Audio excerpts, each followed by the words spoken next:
Uttaranchal University, Dehradun, NAC A+ accredited university. నమస్తే సుబ్బారావు గారు. నమస్తే అండి. 13 ఏళ్ళు పిల్లల నుంచి మనం చూసుకుంటే సార్ 13 టీన్ అప్పుడే స్టార్ట్ అవుతూ ఉంటుంటుంది వాళ్ళ వయసు.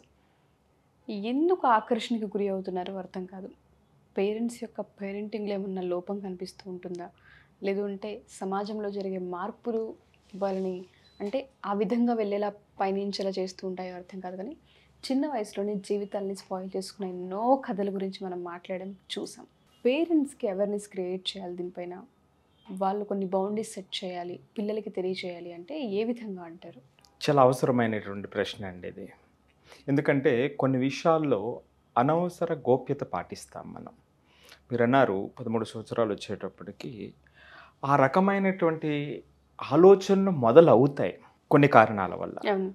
దానికి సరైనటువంటి ఇన్ఫర్మేషన్ మీరు జోడించగలిగినట్లయితే పాత్ కరెక్ట్గా ఉంటుంది. దాన్ని అట్లా వదిలేస్తే ఏమవుతుందంటే అది సరైన ఇన్ఫర్మేషన్కైనా దారి తీయచ్చు, లేదా వ్యతిరేకమైనటువంటి ఇన్ఫర్మేషన్కైనా దారి తీయచ్చు. సో కాబట్టి అందుకని ఇది అవసరమైనటువంటి సబ్జెక్ట్ అని చెప్తున్నా. సో ఎక్కడ గోప్యత పాటించాలి, ఎక్కడ గోప్యత పాటించినట్టుగా ఉండాలి అనేటువంటిది. సో ఇది రెండవ కోవకు వచ్చినటువంటి విషయం అండి. ఇప్పుడు మీరు ఒక మాట అన్నారు మీ ప్రశ్నలో, మారిన పరిస్థితులు అని. నేను అంటాను, ఇలాంటి సందర్భాలు ఇది వరకు ఉండేవా లేవా? 15 years, 20 years, 30 years అంటే ఇప్పుడు మారిన సందర్భం కాకుండా, మారిన ప్రపంచం కాకుండా ఇది వరకు కూడా కరెక్ట్ ఉండేవి. ఎస్, కరెక్ట్ అండి. సో చాలా తక్కువ ఉండేవి, ఎక్కడో వినేవాళ్ళం. ఎస్. సో దీనికి మూలంలోకి వెళ్దామండి. ఇది జనరల్ డిస్కషన్ కాకుండా అసలు ఎందుకు ఇలాంటి ఆలోచనలు వస్తాయి ఆ వయసులో. సో కొంతమందికి ఎందుకు రావు, లేదా వస్తే నిగ్రహించుకుంటారా, ఇవి సహజంగా మనం చూడాల్సినటువంటి ఇది. అలాగే రెండో పాయింట్ మీరు మాట్లాడిన సందర్భంలో మీ ప్రశ్నలో పేరెంటల్ దాంట్లో ఏదైనా సెట్ చేసుకోవాల్సిన అవసరం ఉందా అని. ఇప్పుడు నేను అడిగిన క్వశ్చన్లో మీకు ఇదివరకు జరిగినటువంటి సందర్భంలో కూడా చాలా కేసెస్ చాలా తక్కువ ఉండేవి. సో దీని మూలంలోకి వెళ్దామండి. 13 సంవత్సరాలు ఉన్నటువంటి అబ్బాయి కానీ అమ్మాయి కానీ వీళ్ళు ఎవరితో కనెక్ట్ అవుతారు అనేటువంటిది చూస్తే మీరు 3 అంశాలు మనం చూడొచ్చండి. మొట్టమొదటిది ఫ్యామిలీ, పేరెంట్స్ అండ్ ఫ్యామిలీ. రెండవది మీడియా ఎక్స్పోజర్. రెండవది నేను అంటలా, మీడియా ఎక్స్పోజర్ అని చెప్తున్నా. మూడవది స్కూలు, పీర్ గ్రూపు. సెకండ్లోనే మీడియా పెడతాను. ఎందుకంటే కొంతమంది పిల్లలు ఫ్రెండ్స్తో కలవకపోవచ్చు, బట్ మీడియా ఎక్స్పోజర్లో ఉంటారు కదండి. మీడియా ఎక్స్పోజర్లో ఉంటారు, వాళ్ళ ఆలోచనలు ఉంటాయి, వాళ్ళు ఎక్స్ప్రెస్ చేయకపోవచ్చు. But everybody is in media exposure కదండి. సో కొంతమందికి ఫ్రెండ్స్ తక్కువ ఉండొచ్చు, కొంతమందికి ఎక్కువ ఉండొచ్చు. అందుకని నేను మీడియా ఎక్స్పోజర్ సెకండ్ అని పెడుతున్నా. మొట్టమొదటిది ఫ్యామిలీ రిలేషన్స్ అండి. పేరెంట్ రిలేషన్స్ కానీ, ఓన్ పేరెంట్ రిలేషన్ కానీ, వాళ్ళ ఫ్యామిలీలో ఉన్నటువంటి రిలేషన్స్ కానీ మొట్టమొదట ప్రభావాన్ని చూపుతాయండి. మీరు ఇందాక చెప్పినటువంటి ప్రశ్నలో, నేను అడిగినటువంటి ప్రశ్నలో పూర్వం తక్కువ ఉండేవి. ఆ కారణాల్లోకి వెళ్తేనండి, అక్కడ పేరెంటల్ బిహేవియర్ సరిగా లేకపోయినా, లేదా ఆ ఫ్యామిలీలో రిలేషన్స్ విషయంలో దీనికి సంబంధించినటువంటి సంబంధాలు ఎక్కువ ఉన్నా వీళ్ళ థాట్ ప్రాసెస్ ఇమీడియట్గా వెళ్తుందన్నమాట అండి.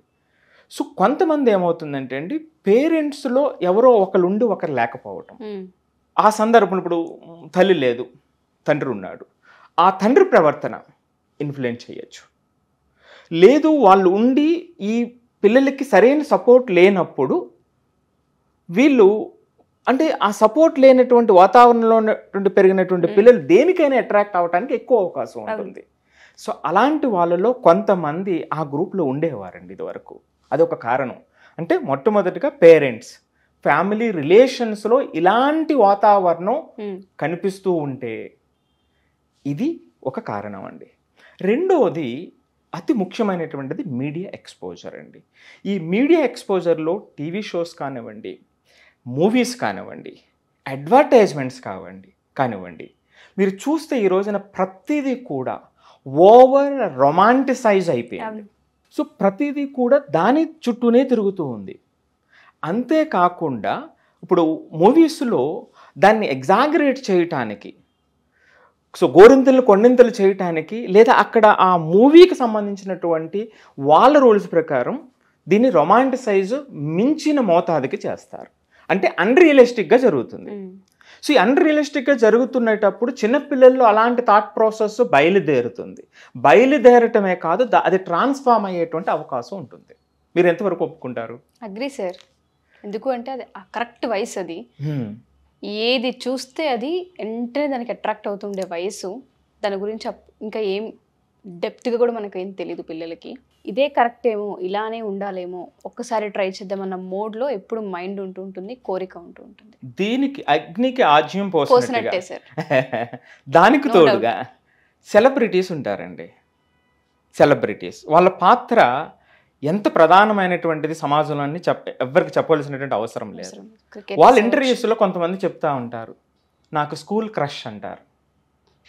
విన్నారు కదా, చాలామంది చెప్తా ఉంటారు. మరి ఇలాంటి మాటలు మనం వాళ్ళని రోల్ మోడల్గా తీసుకునేటప్పుడు అలాంటి ఆలోచన పిల్లలకి ఎంత ప్రభావం చేస్తాయండి, రైట్? సో అందుకని నేను మీడియా ఎక్స్పోజర్ అనేది సెకండ్ పాయింట్ అంత ప్రయారిటీ ఉన్నటువంటిదని చెప్తున్నాను. సో ఎందుకంటే ఉషా గారు, ఇలాంటి ఆలోచనలు వచ్చినటువంటి పిల్లల్లో ఎక్కువ మంది వెంటనే షేర్ చేసుకోరు. ఎందుకంటే ఆ సోషల్ నార్మ్స్ ఉంటాయి కాబట్టి దాన్ని షేర్ చేసుకోరు. సో షేర్ చేసుకోకుండా వాళ్ళ మైండ్లోనే థాట్ ప్రాసెస్ నడుస్తూ ఉంటుంది. ఎప్పుడైతే నడుస్తూ ఉండేటప్పుడు ఇలాంటి సెలబ్రిటీస్ ఇంటర్వ్యూస్ లేకపోతే మూవీకి సంబంధించినటువంటి దాంట్లోనూ ఈ డిస్కషన్ వచ్చి దాని సపోర్టింగ్ ఎన్వైరన్మెంట్ మనకు ఉండేటప్పుడు ఏం జరుగుతుందండి, ఆటోమేటిక్గా అది అబ్జర్వ్ చేసేసుకుంటూ ఉంటారు. దీనికి తోడు ఫిజికల్గా మీరు ఆ వయసులో చెప్పారు కాబట్టి ఫిజికల్గా మీకు అక్కడ సోషల్ ఎమోషన్స్ అనేటువంటివి కొంచెం సర్జ్ ఉంటుంది, అక్కడ ఉచ్చ దశలో ఉంటాయి. అక్కడ ఎప్పుడైతే అది ఉండటంతో పాటుగానండి ఇంకొకటి సైంటిఫిక్ పాయింట్ ఏంటంటే ఇక్కడ ఆ వయసులో ప్రీఫ్రంటల్ కార్టెక్స్ అంటారు మైండ్లో, ఈ ఫ్రంట్ పార్ట్, ఇది డెసిషన్ మేకింగ్ ఉపయోగపడేటువంటి పార్ట్ అనమాట అండి. సో ఇది అంతగా డెవలప్ అవ్వదు ఆ టైం వచ్చేటప్పటికి. సో మీకు అందుకే ఆ ఇంపల్స్ కంట్రోల్ అనేటువంటిది ఆ వయసులో ఎప్పుడు కూడా ఆ కౌమార దశలో కానివ్వండి 19 years అడోలసెన్స్లోకి వచ్చేటప్పటికి వాళ్ళు అగ్రెసివ్గా ఉంటారు కొంతమంది. ఎందుకు ఉంటారు అంటే ఆ మైండ్లో ఆ పార్ట్కి సంబంధించినటువంటి భాగంలో డెవలప్మెంట్ ర్యాపిడ్గా ఉంటుంది.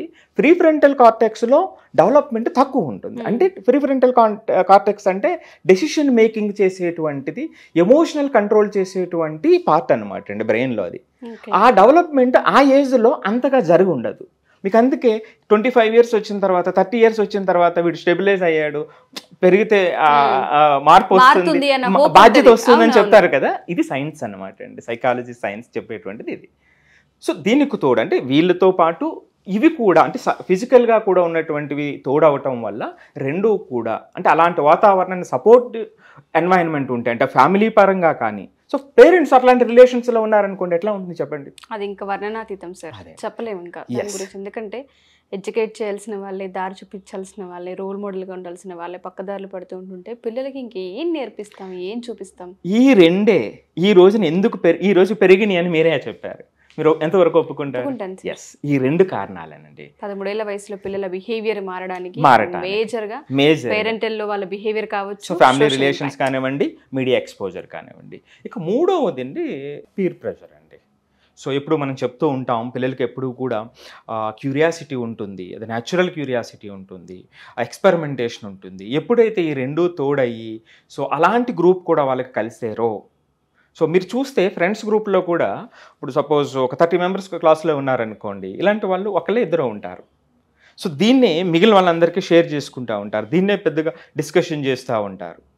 సో అప్పుడు ఏమవుతుంది అంటే ఆ పీర్ ప్రెషర్ల వల్ల అలాంటి వాతావరణం ఏర్పడినప్పుడు ఇది ఖచ్చితంగా ట్రాన్స్ఫార్మ్ అయిపోయేటువంటి అవకాశం ఉంటుంది అనమాట అనేది అవకాశం ఉంటుంది. అంటే మనం చూడండి, అంటే ఇప్పుడు ఫ్యామిలీ రిలేషన్స్ కానివ్వండి, వాళ్ళ థాట్ ప్రాసెస్లో ఎందుకు ప్రభావితం అవుతుంది అనేటువంటిది మీడియా ఎక్స్పోజరు లేకపోతే సెలబ్రిటీసు ఇలాంటి వాటి కారణాల వల్ల జరిగేటువంటిది, ఫిజికల్గా లేదా సైంటిఫిక్గా ఎందుకు దీనికి హెల్ప్ చేసేటువంటిది ఎట్లా ఉంది అనేటువంటిది. సో ఇవి జనరల్గా జరిగేటువంటి మెయిన్ ఫ్యాక్టర్స్ అండి. సో మీరు చెప్తూ ఉంటే ఇందులో చాలా కోణాలు ఉన్నాయి సార్, మాట్లాడుకోవాల్సిన అవసరం చాలా ఎక్కువ ఉందండి. 13 ఏళ్ల వయసులోనే అప్పుడే స్టార్ట్ అవుతూ ఉంటుంది ఇంకా అకాడమీలో అకాడమిక్స్కి సంబంధించి అప్పుడే స్ట్రెంగ్త్ అవ్వడానికి ఒక బలం కెరియర్ కూడా ఫౌండేషన్ స్టార్ట్ అయ్యేటువంటి బేస్ అక్కడే సార్ స్టార్ట్ అవుతూ ఉంటుంది. ఆ టైంలో ఆకర్షణలకు వెళ్ళిపోవడం కావచ్చు, లేదు అంటే కొన్ని సందర్భాల్లో ఇల్లీగల్ వ్యవహారాలు కూడా చేస్తూ ఉంటారు పిల్లలు. అడిక్షన్స్ అవి ఉండొచ్చు, స్మోకింగ్, లిక్కర్ ఇలాంటివి కూడా తీసుకుంటారు. ఇవన్నీ కూడా వీటి నుంచి బయట ఎలా పడాలో పేరెంట్స్కి అర్థం కాని సిచ్యుయేషన్. వాళ్ళకి ఎక్కడో చూచాయిగా పిల్లల బిహేవియర్లో మార్పులు కనిపిస్తాయి సార్, ఖచ్చితంగా అబ్జర్వ్ చేస్తారు. ఆడపిల్లల విషయానికైతే సంబంధం లేకుండా ఫోన్లో ఎక్కువసేపు టైం స్పెండ్ చేయడం, వాళ్ళ బిహేవియర్లో ప్రతి తల్లి అబ్జర్వ్ చేస్తుంటుంది. మేము వీటిని డైరెక్ట్గా చెప్పాలా లేదంటే కౌన్సిలింగ్కి తీసుకురావాలని అడుగుతూ ఉంటుంటారు. ఒకసారి ఇప్పుడు ఇది కెరియర్ స్టార్ట్ అయ్యే ప్రాసెస్ కదండి, టీన్స్లోకి ఎంటర్ అయ్యారు, ఈ టైంలో హార్మోనల్ చేంజెస్ చాలా ఎక్కువ ఉంటుంటాయి, అది మేము అర్థం చేసుకోగలం. కానీ బట్ బిహేవియర్లో కనుక చేంజ్ వచ్చినప్పుడు ఇది అడిక్షన్గా మారొచ్చు, లేదంటే ఇంకేదైనా దారి తీయొచ్చు. అలా ఎవరైనా పేరెంట్స్ కనుక మనల్ని అడిగితే లేదు అసలు మామూలుగానే కౌన్సిలింగ్ ఇప్పించాలి అనుకుంటున్నాం, కెరీర్ గురించి అవగాహన తెప్పించాలనుకుంటున్నాం పేరెంట్స్ కూడా ఉంటుంటారు. అలాంటి వాళ్ళకి మన కౌన్సిలింగ్ అవైలబుల్ ఉంటుంది. ఖచ్చితంగా అండి. మనకి ఏదైతే స్క్రోల్ అవుతుందో నెంబర్కి కాల్ చేస్తే మన టీం వాళ్ళకి అపాయింట్మెంట్ ఇస్తారు. ప్రతిసారి మనం చెప్పేది మొట్టమొదటిది ఎడ్యుకేషన్ అండి, నెక్స్ట్ థెరపీ. సో ఈ రెండు మెయిన్. సో ఎడ్యుకేషన్తో 75%, 80% వరకు కేసెస్ నార్మల్ అయిపోతాయండి, ఏం వరి అవ్వాల్సినటువంటి అవసరం ఉండదు. సో కాబట్టి చక్కగా ఆ ఎడ్యుకేషన్ అంటే దాన్ని ఎలా ట్యాకిల్ చేయాలనేటువంటిది, ఆ మార్పులు తెలుసుకునేటువంటి అవకాశం ఉంటే చాలా వరకు హెల్ప్ అయిపోతుంది. Sure sir, thank you sir, thank you so much. So ఎవరైనా సరే మా ఈ వీడియో కనుక పేరెంట్స్ చూస్తే ఖచ్చితంగా మీన్న మీ కొలీగ్స్కి ఎవరికైనా సరే షేర్ చేయొచ్చు. ప్రతి ఇంట్లో టీనేజ్ వయసు వచ్చిన పిల్లలు ఉంటూ ఉంటారు. 13 ఏళ్ల వయసు నుంచి కనుక పిల్లలు ఉన్నారు, వాళ్ళకి కెరీర్కి సంబంధించిన అవగాహన చెప్పించాలనుకుంటున్నాం, లేదా బిహేవియర్లో చేంజెస్ మేము గమనించాం, లేదా ఇల్లీగల్ యాక్టివిటీస్ని మేము ఆల్రెడీ అబ్జర్వ్ చేస్తూ ఉన్నాము. ఇటువంటివి మీకు అర్థమవుతూ ఉంటుంటే యాజ్ ఏ పేరెంట్స్గా మీకు ఆ బాధ్యత కూడా ఉంది. కాబట్టి అలా మానిటర్ చేసిన ప్రాసెస్లో ఏమైనా ఐడెంటిఫై చేసి డైరెక్ట్గా అనకుండా ఒక కౌన్సిలర్ త్రూ మీరు ఇప్పించాలి అనుకున్నా, ఒకసారి మీరు మాట్లాడాలి అనుకున్నా ఖచ్చితంగా నాకు సజెషన్స్ ఉంటాయి. అండ్ దాంతోపాటు సైకలాజికల్గా ఎటువంటి ఇష్యూస్ ఉన్నాయి, ఏ విధంగా దీన్ని ఓవర్కమ్ చేయొచ్చు అన్న థెరపీస్ కూడా సుబ్బారావు గారు ఇవ్వడం జరుగుతుంటుంది. కింద కనుక స్క్రోల్ అవుతున్న కాంటాక్ట్ నెంబర్ని కాంటాక్ట్ చేస్తే సుబ్బారావు గారిని మీకు పూర్తి వివరాలు అందిస్తారు. Thank you. సుమన్ టీవీలో మీ పర్సనల్ అండ్ బిజినెస్ ప్రమోషన్స్ కోసం కింది నెంబర్కి కాంటాక్ట్ చేయండి.